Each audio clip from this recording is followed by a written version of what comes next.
Wow, everyone. Today we are diving into a crazy sales pitch.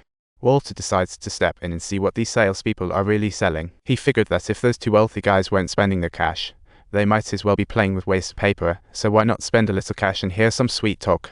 So, they decided to have a chat with the salesman, and like every gold star salesperson, he started gushing about his product non-stop. He even praised Hap and Jas for being so vibrant before pulling back a curtain to reveal a huge contraption that left everyone scratching their heads. The salesman proclaimed this as a sport fit for royalty and not for the simple-minded. After saying that, he jumped right into a demonstration. The frisbee flew through the air, and he shot it down with a gun. Talk about a party trick.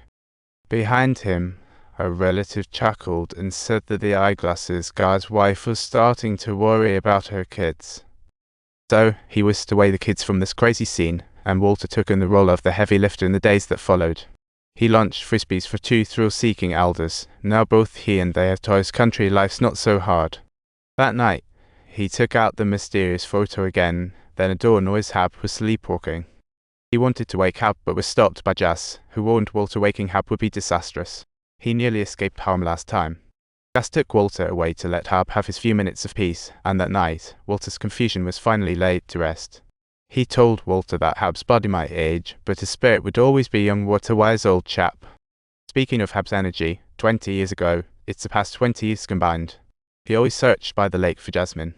Walter was eager to know who Jasmine was, but the story was too long for a few sentences. But Walter's eyes grew more and more pitiful, and Jas just couldn't resist that pitiful little child's look. As the night fell, memories from 1914 began to emerge slowly, unraveling Hab's youthful tale. At the right moment, he convinced the equally hot-blooded Jas to accompany him to war in Europe, even though danger lurked around every corner. They planned to tour this land, then took the last ship from Marseille after sightseeing, but on the eve of departure, Hab insisted on experiencing the local nightlife, dragging Jas to the liveliest bar in town for a night of debauchery. They made friends with a few soldiers, who first introduced them to some questionable drinks. By the next morning, they found themselves on a ship headed for North Africa, realizing they had been conscripted and turned into war victims. They battled against local forces, with timid Jas often in hot water, while Hab would jump out from anywhere to ensure his safety. After the war, Hab explored Africa like a true adventurer. But for him, that life was just too bland. He was soon appointed by the new government. He was put in charge of combating the evil slave trade, and his boldness made everyone sit up and take notice they had never seen in America. Among those he rescued was a handmaiden of Princess Molly, who excitedly recounted Hab's bravery to the princess afterward. As Walter wondered about the next plot, sleepwalking Hab woke up, calling them idiots for sitting on a rock in the cool night. The exciting story was thus interrupted, and Walter quietly admired the mysterious woman locked under the wooden binding. After hearing today's story, she vaguely felt this was the ideal companion in Hab's heart, and Jas bought a bunch of vegetable seeds at her recommendation. They chatted happily in the garden. Hab gave her enthusiastic encouragement. She, excited, bit into something inexpressibly bitter.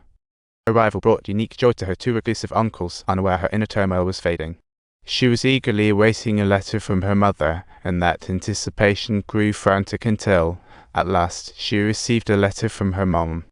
The letter was full of nonsense, and her only true longing was for her uncle's wealth. After pulling herself together, she joined her uncles in the fields, leaving her pessimism behind, just like their vegetables, which were beginning to thrive. Walter noticed every row of vegetables looked remarkably uniform, almost identical. The potato plants and beet seedlings were all lined up perfectly, and Hab sensed something was off. Everything looked like a copy.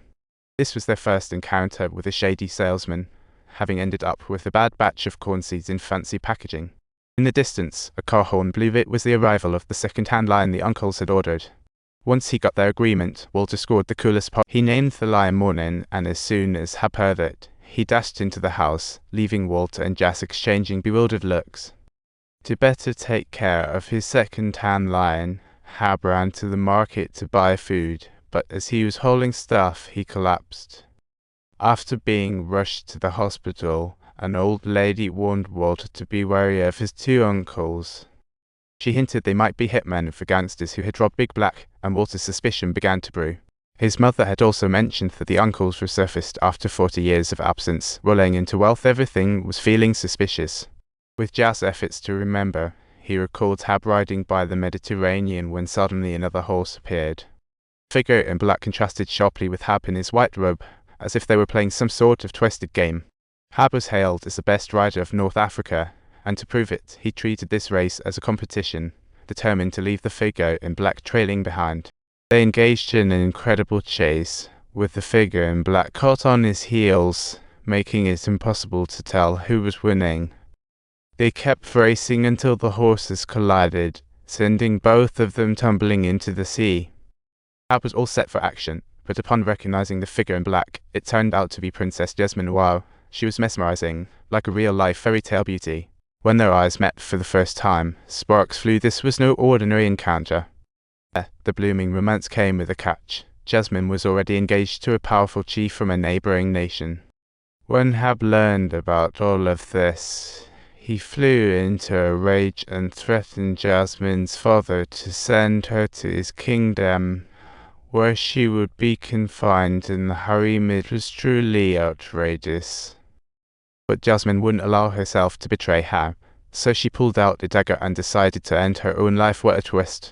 Meanwhile, on a fateful night, Hab charged into the palace alone, facing off against armed guards. Just as the dagger was about to fall, he saved her.